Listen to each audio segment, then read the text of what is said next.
السلام علیکم۔ قلمکار کے ساتھ میں ہوں گلزار مصطفی۔ سہانے خواب آنکھوں میں سجے تھے، دل و دماغ روشن مستقبل کی نوید سنا رہا تھا۔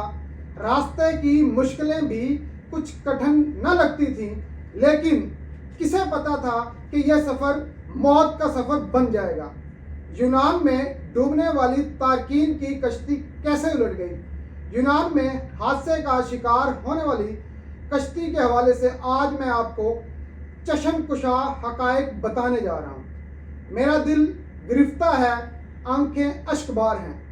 پاکستان کے معاشی حالات سے تنگ نوجوان ادھر ادھر در بدر دھکے کھا رہے ہیں۔ سالانہ لاکھوں پاکستانی بہتر روزگار کے لیے ملک سے ہجرت کرنے پر مجبور ہو چکے ہیں۔ ایسے نوجوانوں کی تعداد میں روز بروز اضافہ ہو رہا ہے۔ یونان کے قریب بحیرہ روم میں کشتی حادثہ میں درجنوں پاکستانیوں کی موت نے پورے ملک کو سوگوار کر دیا ہے۔ پاکستان میں کئی خاندانوں پر قیامت ٹوٹ پڑی ہے۔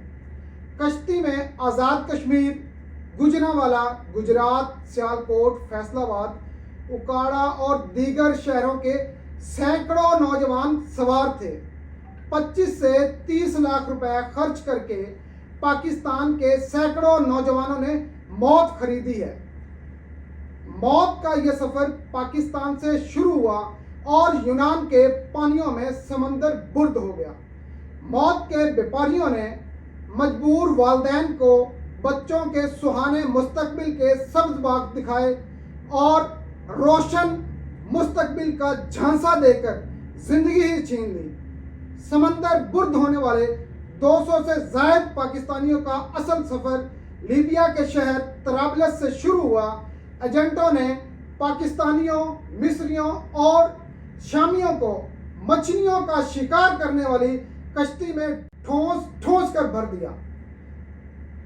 50 سے 70 افراد کی گنجائش رکھنے والی کشتی میں 300 سے زائد نوجوانوں کو ٹھونسا گیا۔ کچھ لوگ راستے میں ہی بھوک اور پیاس کی شدت کی وجہ سے اللہ کو پیارے ہو گئے۔ ان کے پاس نہ کچھ کھانے کو تھا اور نہ ہی پینے کو۔ راستے میں ایک غیر ملکی جہاز نے تارکین وطن کی کشتی میں سوار افراد کو خدا ترسی کرتے ہوئے کھانے پینے کی کچھ اشیاء فراہم کی۔ بہرحال پھر ہوا یہ کہ یونان کے پانیوں میں جو ہی کشتی پہنچی تو یونان کی کوسٹ گارڈ کو پتہ چل گیا کہ تارکین وطن کی کشتی آئی ہے۔ یونانی کوسٹ گارڈ موقع پر ہی پہنچ گئے، لیکن افسوس صد افسوس، تارکین وطن کی کشتی کو بچانے کے بجائے یونانی کوسٹ گارڈ نے جان بوجھ کر اسے پانی میں ڈبو دیا۔ بچ جانے والے 10 پاکستانی نوجوانوں نے پاکستانی سفارت خانے کے عملے کے سامنے پورا واقعہ بیان کر دیا ہے۔ موت کے منہ سے واپس آنے والے نوجوانوں نے انکشاف کیا ہے کہ پاکستانیوں کی اکثریت بذریعہ ہوائی جہاز لیبیا پہنچی۔ لیبیا سے نکلنے والی کشتی میں گنجائش بامشکل 250 افراد کی تھی، لیکن اس میں 750 مسافروں کو سوار کرا دیا گیا۔ یہ بھی انکشاف کیا گیا ہے کہ کوسٹ گارڈز کے ڈر سے کشتی 5 دن تک سمندر میں گھومتی رہی۔ پانی اور خوراک کا ذخیرہ ختم ہونے لگا تو قریب سے گزرنے والے جہازوں نے مدد کی۔ کشتی کے کپتان کی جانب سے امداد کی فراہمی کے پیغامات یونانی کوسٹ گارڈز نے ٹریس کر لیے تھے۔ یونانی کوسٹ گارڈ کشتی کو لے کر جا رہے تھے کہ کشتی الٹ گئی اور روشن مستقبل کے خواب دیکھنے والے سینکڑوں نوجوانوں سے زندگی ہی چھین لی گئی۔ اقوام متحدہ نے ثانیہ میں یونانی کوسٹ گارڈ سے تحقیقات کرنے پر زور دیا ہے۔ برطانوی میڈیا کے مطابق سینکڑوں افراد سے لدی مچھلیاں پکڑنے والی کشتی الٹنے سے پہلے 7 گھنٹے تک رکی رہی۔ کوسٹ گارڈز کے مطابق کشتی اٹلی جا رہی تھی، ریسکیو کرنے کی کوئی ضرورت نہیں تھی۔ دوسری جانب یونانی کشتی حادثے میں 300 سے زائد لاپتہ افراد کو مردہ قرار دے دیا گیا ہے۔ حکام نے ریسکیو آپریشن روک دیا ہے۔ حادثے میں صرف چند افراد ہی بچے ہیں۔ اتنے بڑے صحنے کے بعد حکومت پاکستان کو بھی ہوش آ گیا ہے اور انسانی سمگلرز کے خلاف ملک بھر میں کریک ڈاؤن شروع کر دیا گیا ہے۔ ایف آئی اے نے کشتی حادثہ میں ملوث ایجنٹ کو گجرات سے گرفتار کر لیا ہے۔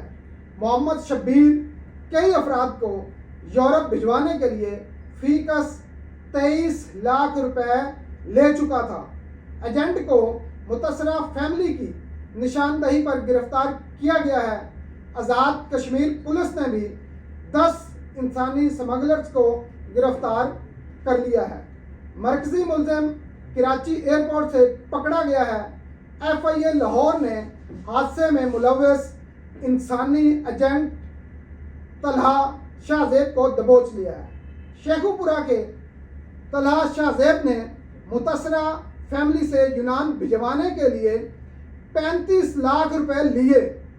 اسلام آباد میں ایف آئی اے نے ویزا کے نام پر شہریوں کو لوٹنے والا ملزم عارف خان کو بھی گرفتار کر لیا ہے۔